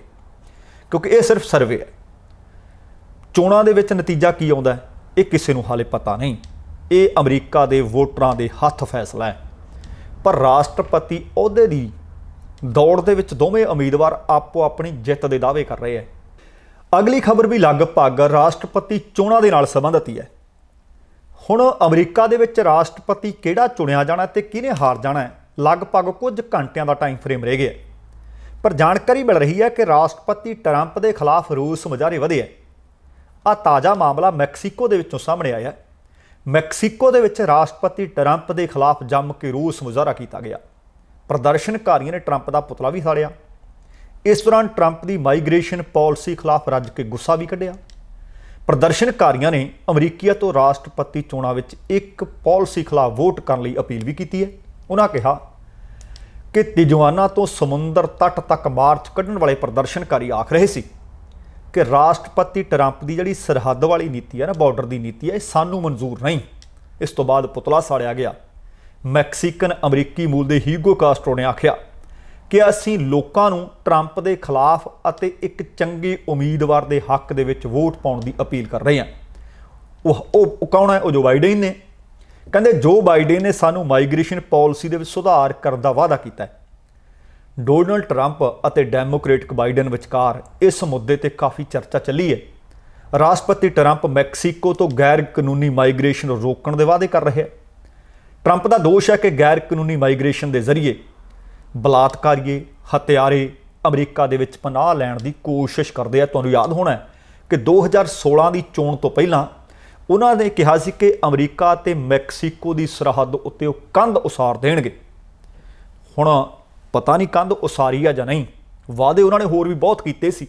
ਵਾਅਦੇ ਇਸ ਚੋਣ ਵਿੱਚ ਵੀ ਬਹੁਤ ਕੀਤੇ ਨੇ, ਇਕੱਲੇ ਟਰੰਪ ਨੇ ਨਹੀਂ। ਜੋ ਬਾਈਡਨ ਨੇ ਵੀ ਵਾਅਦਿਆਂ ਦੀ ਝੜੀ ਲਾਈ ਹੈ। ਹੁਣ ਉਹਨਾਂ ਵਿੱਚੋਂ ਕਿੰਨੇ ਵਫਾ ਹੋਣਗੇ, ਕੌਣ ਜਿੱਤਦਾ ਤੇ ਕੌਣ ਹਾਰਦਾ, ਇਹ ਸਮਾਂ ਦੱਸੇਗਾ। ਪਰ ਵੋਟ ਆਪਣੇ ਪਸੰਦੀਦਾ ਉਮੀਦਵਾਰ ਨੂੰ ਸਾਰੇ ਅਮਰੀਕਨਜ਼ ਨੂੰ ਕਹਿੰਦੇ ਆ। ਜਿਹੜੇ ਵੋਟਰ ਨੇ, ਭਾਵੇਂ ਰਿਪਬਲਿਕਨ ਦੇ ਹੱਕ ਵਿੱਚ ਭਾਵੇਂ ਡੈਮੋਕ੍ਰੇਟ ਦੇ ਹੱਕ ਵਿੱਚ, ਪਰ ਵੋਟ ਦਾ ਇਸਤੇਮਾਲ ਜ਼ਰੂਰ ਕਰਿਓ, ਕਿਉਂਕਿ ਨਹੀਂ ਤੇ ਫਿਰ 4 ਸਾਲਾਂ ਦੇ ਵਾਸਤੇ ਪਛਤਾਉਣਾ ਪੈ ਜਾਂਦਾ। ਅਗਲੀ ਜਿਹੜੀ ਖਬਰ ਹੈ ਉਹ ਅਮਰੀਕੀ ਲੋਕਾਂ ਦੇ ਵਾਸਤੇ ਕਾਫੀ ਮਹੱਤਵਪੂਰਨ ਹੈ, ਕਿਉਂਕਿ ਰਾਸ਼ਟਰਪਤੀ ਟਰੰਪ ਪਹਿਲਾਂ ਤਾਂ ਕੋਵਿਡ-19 ਨੂੰ ਤੁਹਾਨੂੰ ਪਤਾ ਮਜ਼ਾਕ ਕਰਦੇ ਰਹੇ। ਫਿਰ ਕਹਿੰਦੇ ਸੀ ਕਿ ਇੱਕ ਆਹ ਖਾਸ ਦਿਨ ਆਉਣ ਲੱਗਾ, ਇਸ ਦਿਨ ਤੱਕ ਮੈਂ ਐਨ ਸਭ ਕੁਝ ਠੀਕ ਠਾਕ ਸਭ ਕੁਝ ਖੋਲ੍ਹ ਦਿਆਂਗਾ। ਤੇ ਫਿਰ ਆਖਦੇ ਸੀ ਕਿ ਇਹ ਕੋਈ ਬਹੁਤੀ ਭਿਆਨਕ ਬਿਮਾਰੀ ਨਹੀਂ। ਤੇ ਫਿਰ ਉਹ ਕਦੇ ਮਾਸਕ ਵੀ ਨਹੀਂ ਸੀ ਪਹਿਨਦੇ। ਤੇ ਫਿਰ ਬਾਅਦ ਵਿੱਚ ਉਹਨਾਂ ਨੇ ਦੱਸਿਆ ਕਿ ਮੈਨੂੰ ਕੋਵਿਡ ਹੋ ਗਿਆ। ਤੇ ਉਹਦੇ ਤੋਂ ਬਾਅਦ ਲਗਭਗ ਦੁਨੀਆ ਭਰ ਦੇ ਸਿਹਤ ਸੁਰੱਖਿਆ ਨੂੰ ਹਵਾਲੇ ਦੇ ਕੇ ਜਿੰਨੇ ਵੀ ਮਾਹਰ ਨੇ ਉਹ ਆਖ ਰਹੇ ਨੇ ਕਿ 14 ਦਿਨ ਦੇ ਵਾਸਤੇ ਤੁਹਾਨੂੰ ਇਕਾਂਤਵਾਸ ਹੋਣਾ ਲਾਜ਼ਮੀ ਹੈ। ਪਰ ਉਹਨਾਂ ਨੇ ਇਹ ਸਾਰੇ ਕਾਨੂੰਨ ਛਿੱਕੇ ਟੰਗੇ, ਕਿਸੇ ਦੀ ਪਰਵਾਹ ਨਹੀਂ ਕੀਤੀ। ਹੁਣ ਰਾਸ਼ਟਰਪਤੀ ਅਹੁਦੇ ਦੀਆਂ ਕੱਲ੍ਹ ਨੂੰ ਚੋਣਾਂ ਹੋ ਜਾਣੇ ਨੇ। ਹੋ ਸਕਦਾ ਦੁਬਾਰਾ ਜਿੱਤਦੇ ਹੈ ਜਾਂ ਦੂਸਰੇ ਉਮੀਦਵਾਰ ਜਿੱਤਦੇ ਹੈ। ਪਰ ਇਹਨਾਂ ਚੋਣਾਂ ਤੋਂ ਬਾਅਦ ਕੀ ਡਾਕਟਰ ਐਂਟੋਨੀ ਫੌਚੀ ਆਪਣੇ ਅਹੁਦੇ 'ਤੇ ਬਣੇ ਰਹਿਣਗੇ ਜਾਂ ਬਰਖਾਸਤ ਹੋਣਗੇ? ਕਿਉਂਕਿ ਅਮਰੀਕਾ ਦੇ ਇਹ ਜਿਹੜੇ ਵਾਇਰਸ ਰੋਗ ਨੇ ਜਾਂ ਲਾਗ ਦਾ ਰੋਗ ਜੇ ਆਪਾਂ ਆਖੀਏ, ਲਾਗ ਰੋਗ ਦੇ ਮਾਹਿਰ ਨੇ ਡਾਕਟਰ ਫੌਚੀ ਤੇ ਰਾਸ਼ਟਰਪਤੀ ਟਰੰਪ ਦੇ ਵਿਚਕਾਰ ਜਿਹੜੀਆਂ ਤਰੇੜਾਂ ਨੇ, ਜਿਹੜੇ ਰਿਸ਼ਤੇ ਨੇ, ਉਹ ਸਾਰਿਆਂ ਨੂੰ ਪਤਾ ਕਿ ਕਿਹੋ ਜਿਹੇ ਤਰੇੜ ਕਾਫੀ ਡੂੰਘੀ ਹੈ। ਦੂਸਰੇ ਪਾਸੇ ਅਮਰੀਕਾ ਦੇ ਵਿੱਚ ਕੋਵਿਡ-19 ਦਾ ਪ੍ਰਕੋਪ ਦੁਨੀਆ ਭਰ ਨਾਲੋਂ ਵੱਧ ਮਾਰੂ ਰਿਹਾ। ਫਲੋਰੀਡਾ ਦੇ ਓਪਾ ਲੋਕਾ ਦੇ ਵਿੱਚ ਇੱਕ ਚੋਣ ਰੈਲੀ ਨੂੰ ਬੀਤੇ ਦਿਨੀ ਸੰਬੋਧਨ ਕਰ ਰਹੇ ਸੀ ਰਾਸ਼ਟਰਪਤੀ ਟਰੰਪ ਨੇ ਇਸ ਗੱਲ ਤੇ ਦੁੱਖ ਜ਼ਾਹਰ ਕੀਤਾ ਕਿ ਇਸ ਸਾਲ ਕੋਵਿਡ-19 ਦੇ ਮਾਮਲਿਆਂ ਦੇ ਵਾਧੇ ਦੀਆਂ ਖਬਰਾਂ ਦਾ ਜ਼ਿਆਦਾ ਜ਼ਿਕਰ ਹੋਇਆ ਇਹਨਾਂ ਚੋਣਾਂ ਦੇ ਵਿੱਚ। ਇਸ ਤੋਂ ਬਾਅਦ ਟਰੰਪ ਦੇ ਹਮਾਇਤੀਆਂ ਨੇ ਡਾਕਟਰ ਫੌਚੀ ਨੂੰ ਬਰਖਾਸਤ ਕਰਨ ਦੇ ਨਾਅਰੇ ਮਾਰਨੇ ਸ਼ੁਰੂ ਕਰ ਦਿੱਤੇ। ਰਾਸ਼ਟਰਪਤੀ ਟਰੰਪ ਨੇ ਆਖਿਆ, ਕਹਿੰਦੇ ਕਿਸੇ ਨੂੰ ਕਹਿਣਾ ਨਾ, ਪਰ ਚੋਣਾਂ ਤੋਂ ਬਾਅਦ ਮੈਨੂੰ ਥੋੜ੍ਹੀ ਉਡੀਕ ਕਰਨ ਦਿਓ। ਮੈਨੂੰ ਆਪਣੇ ਹਮਾਇਤੀਆਂ ਦੀ ਕਹਿੰਦੀ ਸਲਾਹ ਚੰਗੀ ਲੱਗੀ ਹੈ। ਭਾਵ ਉਹ ਆਪਣੀ ਚੋਣ ਰੈਲੀ ਦੇ ਵਿੱਚ ਇਸ ਗੱਲ ਦੇ ਸੰਕੇਤ ਦੇ ਗਏ ਕਿ ਜੇਕਰ ਮੈਂ ਦੁਬਾਰਾ ਰਾਸ਼ਟਰਪਤੀ ਚੁਣਿਆ ਜਾਂਦਾ ਹੈ, ਬਸ ਮੈਨੂੰ ਥੋੜ੍ਹਾ ਸਮਾਂ ਦਿਓ, ਡਾਕਟਰ ਫੌਚੀ ਦੀ ਛੁੱਟੀ ਮੈਂ ਕਰ ਸਕਦਾ ਹਾਂ, ਕਿਉਂਕਿ ਤੁਸੀਂ ਆਵਾਜ਼ ਬੁਲੰਦ ਕੀਤੀ ਹੈ। ਸੋ ਉਮੀਦ ਹੈ ਕਿ ਜੇਕਰ ਰਾਸ਼ਟਰਪਤੀ ਟਰੰਪ ਦੁਬਾਰਾ ਚੁਣੇ ਗਏ ਤਾਂ ਹੋ ਸਕਦਾ ਹੈ ਕਿ ਆਉਣ ਵਾਲੇ ਸਮੇਂ ਦੇ ਵਿੱਚ ਡਾਕਟਰ ਫੌਚੀ ਨੂੰ ਅਹੁਦੇ ਤੋਂ ਬਰਖਾਸਤ ਕਰ ਦਿੱਤਾ ਜਾਵੇ। ਆਹ ਜਿਹੜੀ ਅਗਲੀ ਖਬਰ ਹੈ ਨਾ, ਇਹ ਮੈਨੂੰ ਲੱਗਦਾ ਬੜੀ ਮੰਦਭਾਗੀ ਖਬਰ ਹੈ। ਅਫਗਾਨਿਸਤਾਨ ਦੀ ਰਾਜਧਾਨੀ ਕਾਬਲ ਦੀ ਯੂਨੀਵਰਸਿਟੀ ਦੇ ਵਿੱਚ ਉੱਥੋਂ ਦੇ ਸੋਮਵਾਰ ਦੇ ਤੜਕਸਾਰ ਇੱਕ ਅਤਵਾਦੀ ਹਮਲਾ ਹੋਇਆ, ਜਿਸ ਦੇ ਵਿੱਚ 25 ਲੋਕਾਂ ਦਾ ਮਰ ਜਾਣਾ ਕੋਈ ਛੋਟੀ ਖਬਰ ਨਹੀਂ, ਬਹੁਤ ਵੱਡੀ ਖਬਰ ਹੈ। ਹਮਲੇ ਦੀ ਜਾਣਕਾਰੀ ਮਿਲਣ ਤੋਂ ਬਾਅਦ ਪੁਲਿਸ ਨੇ ਭਾਵੇਂ ਇਸ ਕੰਪਲੈਕਸ ਨੂੰ ਜਾ ਕੇ ਘੇਰਿਆ। ਮੁੱਢਲੀਆਂ ਰਿਪੋਰਟਾਂ ਦੇ ਵਿੱਚ ਦੱਸਿਆ ਗਿਆ ਸੀ ਕਿ ਹਮਲੇ ਵਿੱਚ ਵੱਡੀ ਗਿਣਤੀ ਵਿੱਚ ਲੋਕ ਜ਼ਖਮੀ ਹੋਏ ਨੇ। ਅਫਗਾਨਿਸਤਾਨ ਦੇ ਰਾਸ਼ਟਰਪਤੀ ਨੇ ਭਾਵੇਂ ਸਖਤ ਸ਼ਬਦਾਂ ਦੇ ਵਿੱਚ ਇਸ ਹਮਲੇ ਦੀ ਨਿੰਦਿਆ ਕੀਤੀ ਹੈ। ਦੱਸਿਆ ਜਾ ਰਿਹਾ ਹੈ ਕਿ ਯੂਨੀਵਰਸਿਟੀ ਦੇ ਵਿੱਚ ਕਿਤਾਬਾਂ ਦੀ ਇੱਕ ਪ੍ਰਦਰਸ਼ਨੀ ਲੱਗੀ ਹੋਈ ਸੀ ਅਤੇ ਅਫਗਾਨਿਸਤਾਨ 'ਚ ਈਰਾਨ ਦੇ ਰਾਜਦੂਤ ਵੀ ਇਸ ਪ੍ਰਦਰਸ਼ਨੀ 'ਤੇ ਪਹੁੰਚੇ ਹੋਏ ਸੀ। ਇਹ ਵੀ ਦੱਸਿਆ ਜਾ ਰਿਹਾ ਹੈ ਕਿ ਇਸ ਹਮਲੇ ਨੂੰ 3 ਹਮਲਾਵਰਾਂ ਨੇ ਅੰਜਾਮ ਦਿੱਤਾ, ਜਿਨ੍ਹਾਂ ਨੂੰ ਬਾਅਦ ਦੇ ਵਿੱਚ ਸੁਰੱਖਿਆ ਫੋਰਸ ਨੇ ਢੇਰੀ ਕਰ ਦਿੱਤਾ ਹੈ, ਮਾਰ ਮੁਕਾਏ। ਤੇ ਪਿਛਲੇ ਸਾਲ ਇਸ ਯੂਨੀਵਰਸਿਟੀ ਦੇ ਗੇਟ ਤੇ ਇੱਕ ਬੰਬ ਧਮਾਕਾ ਹੋਇਆ ਤੇ 8 ਲੋਕਾਂ ਦੀ ਜਾਨ ਗਈ ਸੀ। ਸਾਲ 2016 ਵਿੱਚ ਹਮਲਾਵਰਾਂ ਨੇ ਅਮਰੀਕੀ ਯੂਨੀਵਰਸਿਟੀ ਤੇ ਹਮਲਾ ਕੀਤਾ ਸੀ ਅਤੇ 13 ਲੋਕਾਂ ਨੂੰ ਮਾਰ ਦਿੱਤਾ ਸੀ। ਕਿਸੇ ਵੀ ਸੰਗਠਨ ਨੇ ਹਾਲੇ ਤੱਕ ਇਸ ਹਮਲੇ ਦੀ ਜ਼ਿੰਮੇਵਾਰੀ ਨਹੀਂ ਲਈ, ਪਰ ਬੀਤੇ ਮਹੀਨੇ ਇਸਲਾਮਿਕ ਸਟੇਟ ਨੇ ਕਾਬਲ ਦੇ ਸ਼ੀਆ ਬਹੁ ਗਿਣਤੀ ਵਾਲੇ ਦਸਤੇ ਬਾਰਚੀ ਦੇ ਇੱਕ ਸਿੱਖਿਆ ਕੇਂਦਰ ਦੇ ਉੱਤੇ ਵੀ ਆਤਮਘਾਤੀ ਹਮਲਾ ਭੇਜਿਆ ਸੀ, ਜਿਸ ਤੇ ਹਮਲੇ ਵਿੱਚ 24 ਵਿਦਿਆਰਥੀਆਂ ਦੀ ਮੌਤ ਹੋਈ ਸੀ। ਹੁਣ ਕਿਤੇ 24, ਕਿਤੇ 8, ਕਿਤੇ 25 ਜਾਨ ਤਾਂ ਯਾਰੋ ਇੱਕ ਬੜੀ ਕੀਮਤੀ ਹੈ। ਕਿਸੇ ਇੱਕ ਵਿਅਕਤੀ ਦੇ ਚਲੇ ਜਾਣ ਦੇ ਨਾਲ ਉਸ ਪਰਿਵਾਰ ਨੂੰ ਪੁੱਛ ਕੇ ਦੇਖੀਏ ਕੀ ਬੀਤਦੀ ਹੈ। ਹੁਣ ਜਵਾਨੀਆਂ ਸੀ, ਚੜ੍ਹਦੀਆਂ ਜਵਾਨੀਆਂ, ਜਿਹੜੀਆਂ ਯੂਨੀਵਰਸਿਟੀ ਦੇ ਵਿੱਚ ਪੜ੍ਹਨ ਗਈਆਂ ਸੀ, ਯੂਨੀਵਰਸਿਟੀ ਦੇ ਸੁਨਹਿਰੇ ਭਵਿੱਖ ਨੂੰ ਲੈ ਕੇ ਗਈਆਂ ਸੀ, ਪਰ ਹਮਲਾਵਰਾਂ ਨੂੰ ਪਤਾ ਨਹੀਂ ਕੀ ਮਿਲਦਾ ਕਿ ਸਿਰਫ ਲੋਕਾਂ ਦੀਆਂ ਕੂਕਾਂ ਸੁਣਾਈ ਦਿੰਦੀਆਂ ਇਹਨਾਂ ਨੂੰ ਚੰਗੀਆਂ ਲੱਗਦੀਆਂ ਨੇ, ਲੋਕਾਂ ਦੇ ਘਰਾਂ ਦੇ ਵਿੱਚ ਪੈਂਦੇ ਵਹਿਣ ਇਹਨਾਂ ਨੂੰ ਚੰਗੇ ਲੱਗਦੇ ਆ। ਮੈਂ ਤੇ ਆਖਾਂਗਾ ਜਨੂਨੀ ਲੋਕ, ਜਿਹੜੇ ਕੱਟੜਵਾਦੀ ਲੋਕ, ਕੱਟੜਪੰਥੀ ਲੋਕ, ਆਹ ਲੋਕ ਜਿਹੜੇ ਆਪਣੇ ਆਪ ਨੂੰ ਕਿਸੇ ਧਰਮ ਦੇ ਪੈਰੋਕਾਰ ਸਮਝਦੇ ਆ ਤੇ ਧਰਮ ਦੇ ਨਾਂ 'ਤੇ ਲੋਕਾਂ ਦਾ ਕਤਲੇਆਮ ਕਰਦੇ ਆ, ਧਰਮ ਦੇ ਨਾਂ 'ਤੇ ਲੋਕਾਂ ਨੂੰ ਆਪਸ ਦੇ ਵਿੱਚ ਲੜਾਉਂਦੇ ਆ, ਮੈਨੂੰ ਲੱਗਦਾ ਅਸਲ 'ਚ ਉਹਨਾਂ ਦਾ ਕੋਈ ਧਰਮ ਨਹੀਂ ਹੁੰਦਾ। ਖਾਸ ਕਰਕੇ ਅੱਤਵਾਦ ਦਾ ਕੋਈ ਧਰਮ ਨਹੀਂ ਹੁੰਦਾ। ਜੇ ਕੋਈ ਇਸ ਗੱਲ ਨੂੰ ਤਸਲੀਮ ਕਰਦਾ ਕਿ ਅਸੀਂ ਮੁਸਲਿਮ ਹੈ, ਅਸੀਂ ਗੈਰ ਮੁਸਲਮਾਨਾਂ ਨੂੰ ਮਾਰ ਮੁਕਾਉਣਾ, ਤੇ ਮੇਰੇ ਖਿਆਲ ਦੇ ਵਿੱਚ ਤੁਹਾਡੀ ਕੀ ਗੱਲ ਕਿਹੜੀ ਹੋਏਗੀ। ਭਾਵੇਂ ਇੱਕ ਮੁਸਲਿਮ ਧਰਮ ਦੀ ਗੱਲ ਨਹੀਂ, ਕਿਸੇ ਵੀ ਧਰਮ ਦਾ ਵਿਅਕਤੀ ਕੱਟੜਵਾਦੀ ਜੇਕਰ ਇਹ ਸੋਚ ਨਾਲ ਕਿਸੇ ਦੂਸਰੇ ਧਰਮ ਦੇ ਦੂਸਰੇ ਫਿਰਕੇ ਦੇ ਲੋਕਾਂ ਨੂੰ ਮਾਰਦਾ ਹੈ ਕਿ ਸਾਡਾ ਧਰਮ ਵਧੀਆ ਹੈ, ਇਹਨਾਂ ਦਾ ਧਰਮ ਮਾੜਾ ਹੈ, ਇਸ ਬਨਾਹ ਦੇ ਉੱਤੇ ਧਰਮ ਦੀ ਆੜ ਲੈ ਕੇ ਕਿਸੇ ਨੂੰ ਹਮਲੇ ਦੇ ਵਿੱਚ ਮਾਰ ਦੇਣਾ, ਇਹਨੂੰ ਕਦੇ ਵੀ ਜਾਇਜ਼ ਨਹੀਂ ਠਹਿਰਾਇਆ ਜਾ ਸਕਦਾ। ਅਗਲੀ ਖਬਰ ਹੈ, ਜਾਕੂ ਰਾਖੀ ਸਾਈਆਂ ਮਾਰ ਸਕੇ ਨਾ ਕੋਈ। 3 ਦਿਨ ਬੱਚੀਆਂ ਮਲਬੇ ਦੇ ਹੇਠ ਰਹੀਆਂ, ਜਿੰਦਾ ਨਿਕਲੀਆਂ। ਤੁਰਕੀ ਅਤੇ ਯੂਨਾਨ ਦੇ ਵਿਚਕਾਰ ਏਜੀਆਨ ਸਾਗਰ ਦੇ ਵਿੱਚ ਤੁਹਾਨੂੰ ਪਤਾ ਇੱਕ ਸ਼ਕਤੀਸ਼ਾਲੀ ਭੂਚਾਲ ਆਉਣ ਦੇ ਕਾਰਨ ਬਹੁਤ ਸਾਰੇ ਲੋਕਾਂ ਦੀ ਜਾਨ ਗਈ ਹੈ। 3 ਦਿਨਾਂ ਦੇ ਬਾਅਦ ਉੱਥੋਂ ਦੇ ਸੋਮਵਾਰ ਵਾਲੇ ਦਿਨ ਕੁਝ ਬਚਾਅ ਕਰਮੀਆਂ ਨੇ ਇਜ਼ਮਿਰ ਸ਼ਹਿਰ ਦੇ ਇੱਕ ਅਪਾਰਟਮੈਂਟ ਦਾ ਮਲਬਾ ਦੇਖਿਆ। ਮਲਬੇ ਦੇ ਵਿੱਚੋਂ 2 ਜਿਉਂਦਾ ਲੜਕੀਆਂ ਨੂੰ ਕੱਢਿਆ ਗਿਆ। ਤੁਰਕੀ ਦਾ ਦਰਅਸਲ ਇਹ ਸਭ ਤੋਂ ਵੱਡਾ ਸ਼ਹਿਰ ਹੈ ਇਜ਼ਮਿਰ। ਢਹਿ ਢੇਰੀ ਬਹੁਤ ਮੰਜ਼ਲਾ ਇਮਾਰਤਾਂ ਇੱਥੇ ਹੋਈਆਂ ਨੇ ਤੇ ਦਿਨ ਰਾਤ ਇੱਥੇ ਬਚਾਅ ਕਾਮੇ ਕੋਈ ਲਾਸ਼ ਜਾਂ ਲਾਸ਼ਾਂ ਜਾਂ ਵਿੱਚੋਂ ਜਿਉਂਦੇ ਬੰਦਿਆਂ ਨੂੰ ਲੱਭਣ ਦੀ ਕੋਸ਼ਿਸ਼ ਵਿੱਚ ਲੱਗੇ ਹੋਏ ਨੇ। ਮਰਨ ਵਾਲਿਆਂ ਦੀ ਗਿਣਤੀ ਵੱਧ ਕੇ 81 ਦੱਸੀ ਜਾ ਰਹੀ ਹੈ। ਇਸ ਭੁਚਾਲ ਦੇ ਵਿੱਚ 1000 ਤੋਂ ਵੱਧ ਲੋਕ ਜ਼ਖਮੀ ਦੱਸੇ ਜਾ ਰਹੇ ਨੇ। ਯੂਨਾਨ ਦੇ ਸਾਮੋਸ ਟਾਪੂ ਦੇ ਉੱਤਰ ਪੂਰਬ ਦੇ ਵਿੱਚ ਏਜੀਆਨ ਸਾਗਰ ਇਸ ਭੁਚਾਲ ਦਾ ਕੇਂਦਰ ਦੱਸਿਆ ਜਾ ਰਿਹਾ ਹੈ ਤੇ ਇਸ ਨਾਲ ਸਾਮੋਸ ਦੇ ਵਿੱਚ 2 ਨਾਬਾਲਗਾਂ ਦੀ ਜਾਨ ਚਲੀ ਗਈ ਤੇ 19 ਹੋਰ ਜ਼ਖਮੀ ਦੱਸੇ ਗਏ ਸੀ। ਤੁਸੀਂ ਦੇਖੋ ਕਿ 58 ਘੰਟੇ ਮਲਬੇ ਦੇ ਹੇਠ ਫਸੀਆਂ ਰਹੀਆਂ ਬੱਚੀਆਂ। ਆਮ ਤੌਰ ਤੇ ਆਪਾਂ ਕਹਿੰਦੇ ਕਿ ਯਾਰ ਬੰਦਾ ਕਿੰਨੀ ਦੇਰ ਭੁੱਖ ਬਰਦਾਸ਼ਤ ਕਰੇਗਾ, ਤਾਂ ਇਹ ਤਾਂ ਹੈ ਵੀ ਮਾਸੂਮ ਫੁੱਲ ਭਰ ਸੀ। 58 ਘੰਟੇ ਮਲਬੇ ਦੇ ਹੇਠ ਫਸੀਆਂ ਰਹੀਆਂ ਤੇ ਸੋਮਵਾਰ ਨੂੰ ਜਦੋਂ ਮਲਬਾ ਪਾਸੇ ਕੀਤਾ ਜਾ ਰਿਹਾ ਸੀ ਤਾਂ 14 ਵਰਿਆਂ ਦੀ ਏਦਨ ਸਿਰਿਨ ਨੂੰ ਬਾਹਰ ਕੱਢਿਆ ਗਿਆ। ਜਦੋਂ ਉਸ ਨੂੰ ਬਾਹਰ ਕੱਢਿਆ ਨਾ, ਬਚਾਅ ਕਰਮੀਆਂ ਨੇ ਤਾੜੀਆਂ ਮਾਰੀਆਂ ਕਿ ਚਲੋ ਕਿਸੇ ਨੂੰ ਤਾਂ ਅਸੀਂ ਬਚਾਉਣ ਵਿੱਚ ਕਾਮਯਾਬ ਹੋਏ ਹਾਂ।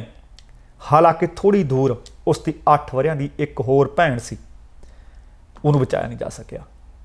7 ਘੰਟੇ ਹੋਰ ਲੱਗੇ ਰਹੇ, ਬਚਾਅ ਕਰਮੀ ਹੋਰ ਲੱਗੇ ਰਹੇ। ਬਚਾਅ ਕਰਮੀਆਂ ਨੇ 3 ਸਾਲ ਦੀ ਇੱਕ ਐਲਫ ਪ੍ਰਿੰਸੇਕ ਨੂੰ ਵੀ ਮਲਬੇ ਦੇ ਵਿੱਚੋਂ ਕੱਢ ਲਿਆ। ਸਿਰਫ 3 ਵਰਿਆਂ ਦੀ ਬਾਲੜੀ 58 ਘੰਟਿਆਂ ਤੋਂ ਬਾਅਦ ਜਿੰਦਾ ਲੱਭ ਲਈ ਹੈ। 2 ਦਿਨ ਪਹਿਲਾਂ ਇਹਨਾਂ ਦੀ ਮਾਂ ਅਤੇ 2 ਭੈਣਾਂ ਨੂੰ ਬਾਹਰ ਕੱਢਿਆ ਸੀ। ਹੁਣ ਉੱਥੋਂ ਦੀ ਸਰਕਾਰੀ ਏਜੰਸੀ ਹੈ ਅਨਾਦੋਲੂ ਖਬਰ ਏਜੰਸੀ ਦੇ ਮੁਤਾਬਕ 3 ਸਾਲਾ ਬੱਚੀ ਆਪਣੇ ਅਪਾਰਟਮੈਂਟ ਦੇ ਮਲਬੇ ਦੇ ਹੇਠ 65 ਘੰਟਿਆਂ ਬਾਅਦ ਲੱਭੀ ਹੈ ਔਰ ਜਿਉਂਦੀ ਲੱਭੀ ਹੈ। ਇਹਨਾਂ ਰਾਹਤ ਕਰਮਚਾਰੀਆਂ ਵੱਲੋਂ ਬਚਾਈ ਗਈ ਇਹ 106ਵੀਂ ਜ਼ਿੰਦਗੀ ਸੀ। ਜਦ ਇਹਨਾਂ ਲੜਕੀਆਂ ਨੂੰ ਐਂਬੂਲੈਂਸ ਹਸਪਤਾਲ ਲੈ ਕੇ ਪਹੁੰਚੀ, ਹਸਪਤਾਲ ਦੇ ਵਿੱਚ ਮੌਜੂਦ ਲੋਕਾਂ ਨੇ ਤਾੜੀਆਂ ਬਚਾ ਕੇ ਇਹਨਾਂ ਰਾਹਤ ਕਰਮੀਆਂ ਦਾ, ਜਾਂ ਮੈਂ ਇਹ ਆਖ ਸਕਦਾ ਕਿ ਜਾਨ ਬਚਾਉਣ ਵਾਲਿਆਂ ਦਾ ਹੌਸਲਾ ਵਧਾਉਣ ਦੇ ਵਾਸਤੇ ਖੂਬ ਤਾੜੀਆਂ ਨਾਲ ਸਵਾਗਤ ਕੀਤਾ। ਉਸ ਨੰਨੀ ਜਾਨ ਦਾ ਵੀ ਅਤੇ ਇਹਨਾਂ ਰਾਹਤ ਕਰਮੀਆਂ ਦਾ ਵੀ। ਉਂਝ ਇਸ ਭੁਚਾਲ ਦੀ ਤੀਬਰਤਾ ਨੂੰ ਲੈ ਕੇ ਕਾਫੀ ਵਿਵਾਦ ਚੱਲ ਰਿਹਾ ਹੈ। ਕੁਝ ਸੰਸਥਾਵਾਂ ਆਖ ਰਹੀਆਂ ਨੇ ਕਿ 6.9 ਤੀਬਰਤਾ ਦਾ ਭੁਚਾਲ ਸੀ, ਕੁਝ 7 ਦਾ ਦੱਸ ਰਹੇ ਨੇ। ਭਾਵੇਂ ਭੁਚਾਲ 6.9 ਦਾ ਸੀ, ਭਾਵੇਂ 7 ਦਾ ਸੀ, ਪਰ ਇਸ ਨੇ ਤਬਾਹੀ ਭਾਰੀ ਕਰ ਦਿੱਤੀ ਹੈ। ਸੋ ਇਸ ਤਬਾਹੀ ਦੇ ਕਾਰਨ ਹੁਣ ਤੱਕ 81 ਮੌਤਾਂ ਅਤੇ 106 ਜਾਨਾਂ ਇਸ ਮਲਬੇ ਦੇ ਹੇਠੋਂ ਬਚਾਈਆਂ ਜਾ ਚੁੱਕੀਆਂ ਨੇ ਤੇ ਹਜ਼ਾਰਾਂ ਲੋਕ ਜ਼ਖਮੀ ਦੱਸੇ ਜਾ ਰਹੇ ਹੈ। ਅਗਲੀ ਖਬਰ ਭ੍ਰਿਸ਼ਟਾਚਾਰ ਨਾਲ ਜੁੜੀ ਆ। ਹੁਣ ਭ੍ਰਿਸ਼ਟਾਚਾਰ ਦੀ ਗੱਲ ਕਰਦਾ ਕਿਤੇ ਇਹ ਨਾ ਸਮਝੋ ਕਿ ਭਾਰਤ ਦੀ ਕੋਈ ਖਬਰ ਹੈ। ਆ ਭ੍ਰਿਸ਼ਟਾਚਾਰੀ ਇਕੱਲੇ ਭਾਰਤ ਵਿੱਚ ਨਹੀਂ, ਲਗਭਗ ਬਹੁਤ ਸਾਰੇ ਮੁਲਕਾਂ ਦੇ ਵਿੱਚ ਜਦੋਂ ਕਿਸੇ ਸੰਘਾਸਣ ਤੇ ਲੋਕ ਬੈਠਦੇ ਆ, ਅਹੁਦਾ ਵੱਡਾ ਹੋਵੇ ਅਹੁਦਾ ਛੋਟਾ ਹੋਵੇ, ਤੇ ਹੁੰਦਾ ਕਿ ਢਿੱਡ ਆਪਣੀ ਜ਼ਿਆਦਾ ਲੱਗਿਆ ਜਨਤਾ ਦਾ ਕੀ ਹੈ। ਦੱਖਣੀ ਕੋਰੀਆ ਦੀ ਖਬਰ ਹੈ। ਦੱਖਣੀ ਕੋਰੀਆ ਦੀ ਉੱਚ ਅਦਾਲਤ ਵੱਲੋਂ ਭ੍ਰਿਸ਼ਟਾਚਾਰ ਦੇ ਮਾਮਲੇ ਦੇ ਵਿੱਚ 17 ਸਾਲ ਦੀ ਸਜ਼ਾ ਨੂੰ ਬਰਕਰਾਰ ਰੱਖਣ ਦੇ ਫੈਸਲੇ ਦੇ 4 ਦਿਨ ਬਾਅਦ ਉੱਥੋਂ ਦੇ ਸਾਬਕਾ ਰਾਸ਼ਟਰਪਤੀ ਲੀ ਮਿਊਂਗ ਬਾਕ ਨੂੰ ਅੱਜ ਦੁਬਾਰਾ ਜੇਲ੍ਹ ਭੇਜ ਦਿੱਤਾ ਗਿਆ। ਦੱਖਣੀ ਕੋਰੀਆ ਦੇ ਉੱਤੇ ਜਿਹੜੀਆਂ ਖਬਰਾਂ ਪ੍ਰਸਾਰਿਤ ਹੋਈਆਂ ਦਿਖਾਇਆ ਜਾ ਰਿਹਾ ਸੀ ਕਿ ਕਾਲੇ ਰੰਗ ਦੀਆਂ ਗੱਡੀਆਂ ਦਾ ਇੱਕ ਕਾਫਲਾ ਆ ਰਿਹਾ ਹੈ। ਸਿਓਲ ਦੇ ਡੋਂਗਮੂ ਹਿਰਾਸਤ ਕੇਂਦਰ ਦੇ ਉਹ ਪਹੁੰਚਦੀਆਂ ਨੇ, ਐਨ ਆ ਕੇ ਕੋਲ ਰੁਕਦੀਆਂ ਨੇ ਤੇ ਉਹਨਾਂ ਦੇ ਵਿੱਚੋਂ ਸਾਬਕਾ ਰਾਸ਼ਟਰਪਤੀ ਉਤਰਦੇ ਆ ਤੇ ਕੇਂਦਰ ਦੇ ਅਧਿਕਾਰੀਆਂ ਨੇ ਬਾਅਦ ਵਿੱਚ ਉਹਨਾਂ ਦੀ ਕੈਦ ਦੀ ਪੁਸ਼ਟੀ ਕਰ ਦਿੱਤੀ ਹੈ।